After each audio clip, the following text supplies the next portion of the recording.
Bienvenidos a Desvendando Noticias. Hoy les traemos un evento que sucedió en la segunda mitad de los 1800 y que obviamente la historia no nos hablará mucho. El evento es llamado la Tormenta Solar de 1859, conocida también como Evento Carrington. Empezaremos con lo que nos dice Wikipedia, lo cual estamos más que claros que quizá no es información veraz 100%. Luego, nos adentraremos a los detalles que logramos encontrar en periódicos y otros sitios en donde el algoritmo de Google puso sus trabas para poder encontrarlos. Según Wikipedia, esto se dice: en el año 1859 se produjo una gran eyección de masa coronal o llamarada solar. A partir del 28 de agosto se observaron auroras que llegaban hasta el norte de Colombia. El pico de intensidad fue el 1 y 2 de septiembre y provocó el fallo de los sistemas de telégrafo en toda Europa y América del Norte. Los primeros indicios de este incidente se detectaron a partir del 28 de agosto de 1859, cuando por toda Norteamérica se vieron auroras boreales. Se vieron intensas cortinas de luz desde Maine hasta Florida. Incluso en Cuba, los capitanes de barco registraron en los cuadernos de la bitácora la aparición de luces cubrizas cerca del cenit. Fue la interacción más violenta que nunca se ha registrado entre la actividad solar y la Tierra. La acción del viento solar sobre la Tierra el año 1859 fue, con diferencia, la más intensa de la que se tiene constancia.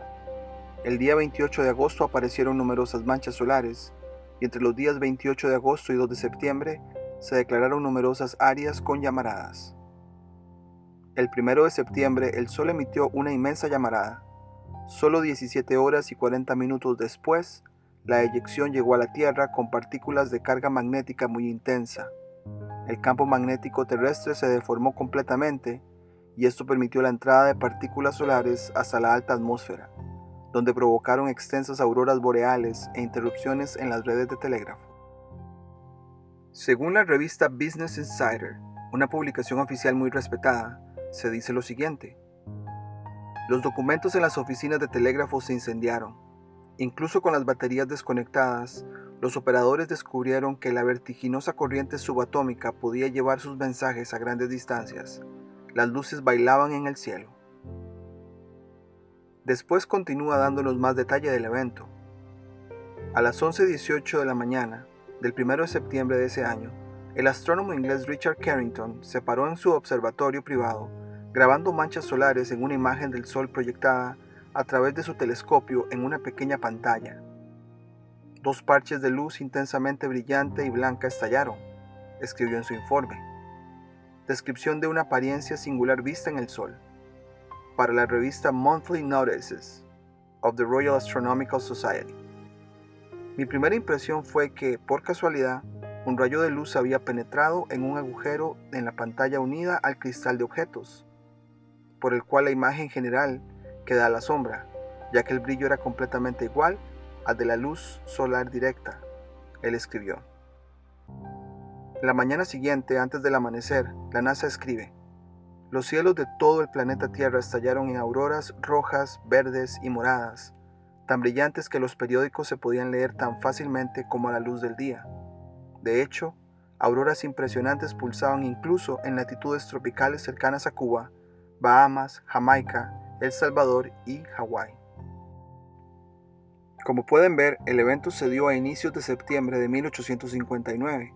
Sin embargo, el diario Bellows Falls Times del estado de Vermont de Estados Unidos nos menciona lo siguiente con respecto al Sol en enero al principio de ese año.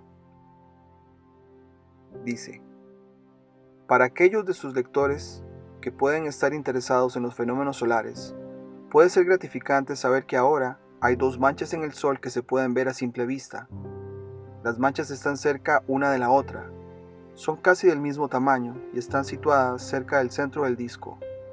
No es frecuente que aparezcan manchas en el Sol de tamaño suficiente para estar sin la ayuda de un poder de aumento moderado. Creo que ninguna de esta clase ha aparecido desde marzo de 1836. Luego, la mancha tenía más de 96.000 kilómetros de diámetro. Como no se puede ver un lugar a simple vista que tenga menos de 80.000 kilómetros de diámetro, considero que cada una de estas tiene al menos esa cantidad. Es probable que estos puntos permanezcan a la vista unos 8 o 10 días al menos. Pueden ser vistos por personas de buena vista mediante el uso de un pedazo de vidrio polarizado.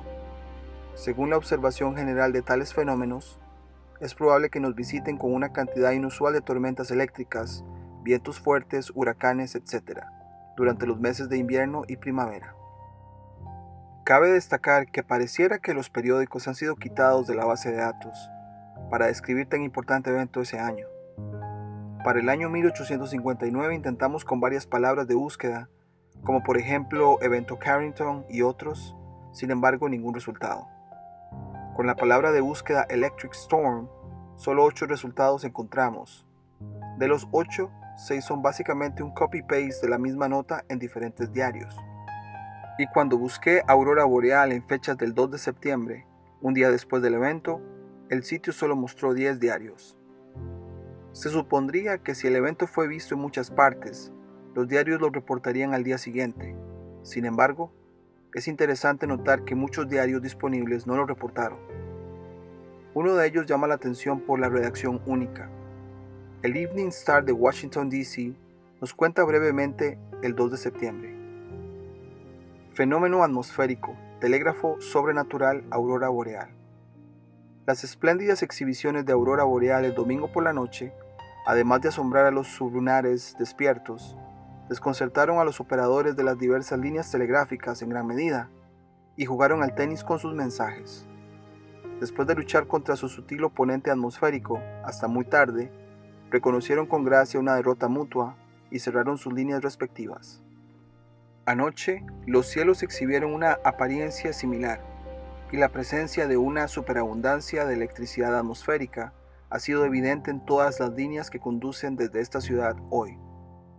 Al encontrar imposible enviar y recibir mensajes correctamente mediante el uso de sus baterías, los operadores, tanto aquí como en Filadelfia, separaron sus conductores de baterías y trabajaron sus líneas, o al menos recibieron señales legibles, solo por la ayuda de la aurora boreal, como mostrará el siguiente despacho del operador.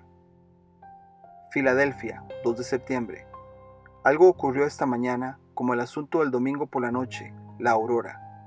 La línea occidental trabajó con Pittsburgh y desde Nueva York a Pittsburgh, sin una partícula de batería en ninguno de los extremos.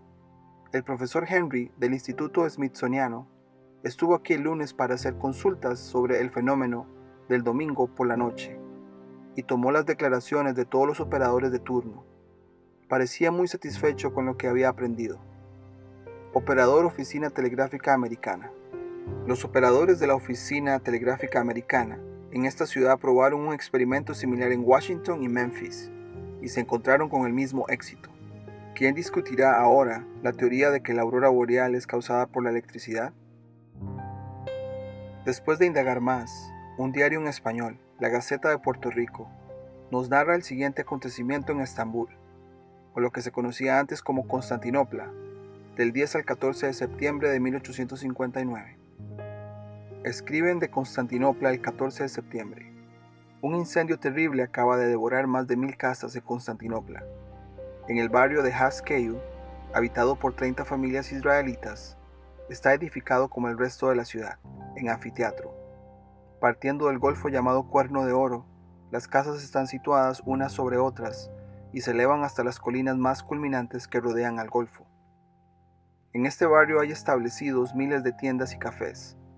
El viernes 2 de septiembre se oyeron a cosa de las 12 de la noche los gritos lúgubres de Wanjinevar, fuego, gritos que hacen palidecer a todos los habitantes de Constantinopla, porque como casi todas las casas son de madera y tablas pintadas, y luego no están aseguradas, los incendios se propagan con rapidez espantosa y las pérdidas son irreparables. A pesar de la gravedad de este siniestro, felicitábanse de haber dominado el elemento destructor, cuando al siguiente día, también a medianoche, volvió a oírse el grito de Janjinevar. Más de 1000 casas o habitaciones estaban quemándose. Centenares de hombres, mujeres y niños, no hallando asilo en ninguna parte, han tenido que resignarse a buscarlo en las alturas que dominan este barrio. En la colina acampan más de 600 familias, desprovistas de todo, que cuentan más de 1600 niños. En tan tristes circunstancias, consuela ver a algunos hombres generosos convertirse en protectores de tantos infortunados y emplear parte de su fortuna en aliviar tantas miserias. Entre otros, el banquero de esta ciudad, Camondo, apenas tuvo noticia del siniestro, envió a M. Venecioni, secretario, para que distribuyera víveres a estas 600 familias hambrientas y diera socorros en dinero a los pobres vergonzantes. El consistorio y los notables israelitas, convocados por su jefe M. Camondo, se reunieron el miércoles últimos con el objeto de promover una suscripción en favor de los incendiados. La primera suscripción ha producido 150,000 piastras, sobre 5,000 pesos. Tiendo a pensar que hubo un tipo de edición especial para resaltar a los israelitas en todo este sufrimiento. Es interesante que uno de los pocos relatos de incendios de septiembre de 1859, durante el evento Carrington, tenga que resaltar que 30 familias israelitas vivían en el lugar del incendio y que realicen un consistorio, que según el diccionario es consejo directivo de una comunidad religiosa, en este caso israelita. El consistorio con los notables israelitas fue para suscribirse a algo, y supuestamente en favor de los incendiados. La palabra suscripción levanta sospecha de qué tanta ayuda querían proporcionar estas personas. Después de confirmar incendios en el área de Estambul, Turquía, seguimos buscando acerca de incendios en esas fechas cerca de Turquía. Esto nos llevó a pequeñas notas de otro pueblo en Turquía llamado Erzurum y la confirmación de que hubo terremotos previo a los incendios. El 9 de julio de 1859, The Daily Dispatch de Virginia, Estados Unidos, reporta: un terremoto ocurrió en Erzurum el 2 de junio y 1,500 personas se ha dicho que perdieron sus vidas. Luego, el 27 de agosto de 1859, el New York Herald nos habla de terremotos en plural. Los periódicos de Constantinopla anuncian la destrucción total de la ciudad Erzurum por terremotos. Erzurum fue la principal ciudad de Armenia en Turquía asiática, capital de una pashalik, que es una área turca de gobernantes de alto rango, del mismo nombre, en una llanura en Karasu, o rama oeste del Éufrates, a 193 kilómetros de Trebisonda y a 249 kilómetros al oeste del monte Ararat. Y luego, el 29 de octubre de 1859, el Clamor Público de Los Ángeles, California, diario en español, nos dice: Erzurum, un pueblo de la Turquía que fue recientemente medio destruido por un temblor, ha sido visitado por un incendio y enteramente destruido. Esta última nota resalta por minimizar lo que estuvo sucediendo. Nótese el usar la palabra temblor en lugar de terremoto, y que este temblor medio destruyó la ciudad. Luego, un incendio visitó. ¿Nos querrán decir algo más? ¿Que los incendios visitan? ¿Que su causa es externa? Me gustaría muchísimo escuchar sus comentarios al respecto. Usando este pueblo, Erzurum, como palabra de búsqueda, nos llevó a un artículo de Thunderbolts Project, que es un grupo que se enfoca en hacer investigaciones con actividad plasmática en el cielo por medio del sol y los relámpagos. Ellos hacen una excelente conexión de todos estos eventos, incluyendo la destrucción de un crucero llamado Royal Charter y otros barcos por la fuerza del mar y los vientos. Parte del artículo que publicaron el 28 de octubre del 2011 dice: solo 2 meses antes se había producido un terremoto masivo en Erzurum, Turquía, de fuerza 9 en la escala de Mercalli. Más de 16,000 personas perecieron. ¿Hubo una conexión extraña entre estos dos eventos? Pero aún más extrañas coincidencias debían seguir. Mientras avanzaba hacia el Canal de la Mancha, todo parecía estar bien.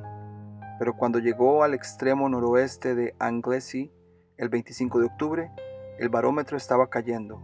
Se aconsejó al capitán, el capitán Thomas Taylor, que se refugiara en el puerto de Holyhead, pero continuó hasta Liverpool. Durante la noche de octubre, los vientos se elevaron a la fuerza del huracán categoría 12 a más de 160 km por hora, en lo que se conoció como el vendaval del Royal Charter. Su dirección cambió de este a noreste, conduciendo el barco hacia la costa de Anglesey. A las 11 p.m. ancló, pero a la 1:30 am del 26 de octubre, la cadena del ancla del puerto se rompió, seguida rápidamente por el estribor. A pesar de cortar los mástiles para reducir la resistencia del viento, el Royal Charter fue conducido hacia la costa, con las máquinas de vapor incapaces de avanzar contra la tormenta. El barco inicialmente aterrizó en un banco de arena, pero a primera hora de la mañana la marea creciente la llevó a las rocas. Golpeado contra las rocas por enormes olas azotadas por vientos de más de 160 km por hora, se rompió rápidamente. La mayoría de los pasajeros y la tripulación, un total de más de 450 personas, murieron. Muchos de ellos murieron al ser golpeados contra las rocas por las olas en lugar de ahogarse. Otros se ahogaron, agobiados por los cinturones de oro que llevaban alrededor del cuerpo. Los sobrevivientes, 21 pasajeros y 18 miembros de la tripulación, eran todos hombres, sin mujeres ni niños salvados. La tormenta del Royal Charter fue la peor de todo el siglo XIX, con un total de 133 barcos hundidos durante la tormenta.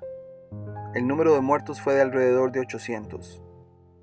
¿Qué había causado esta tormenta gigante sin precedentes? Creo que podemos mirar a otro evento que nos muestra precisamente de dónde viene nuestro clima. En los cielos, la tormenta solar de 1859, también conocida como el evento Carrington, fue la tormenta solar más poderosa en la historia registrada. Richard Carrington dibujó su magnitud mientras observaba los destellos brillantes de una llamarada solar en la superficie del Sol. Este fue el mismo evento que causó la interrupción de los telégrafos, el resplandor extremo de la aurora austral, los terremotos en Turquía y finalmente la mega tormenta del Royal Charter. Probablemente la radiación del sincrotón se derramó sobre la Tierra. Las observaciones de Temple llegaron poco después, cuando dibujó una enorme eyección de masa coronal, CME en inglés, con su terrible cuerpo floreciendo hasta el ancho del Sol mismo, durante un eclipse solar unos meses más tarde. La conexión electromagnética con el Sol controla nuestro clima, no a la humanidad con su impacto imaginado. Un fenómeno más ocurrió, que es dolorosamente coincidente y desconcierta a la ciencia moderna. La epidemia mundial de gripe de 1859 fue una de las peores de la historia, causando 500,000 de muertes, según Duffy J., Louisiana University Press. ¿Podrían las erupciones solares y la radiación sincrotón de la eyección de masa coronal estimular el crecimiento viral? Pese a que los miembros de Thunderbolts Project hacen un trabajo impecable en conectar todos estos eventos, hay un evento que dejaron por fuera que creo importante: una erupción volcánica. En 1859 hubo una de las erupciones más largas de la historia. Según el sitio oficial de la Agencia de Geología de Estados Unidos, se dice de este evento: la erupción de Mauna Loa en 1859 comenzó en la noche del 23 de enero. Luego de una breve erupción en la cumbre, se produjo un brote en el flanco noroeste de Mauna Loa a una altura de 3.380 metros. La erupción finalmente destruyó un pueblo costero y estanques de peces en Guananali y Kiholo, en la costa oeste de la isla.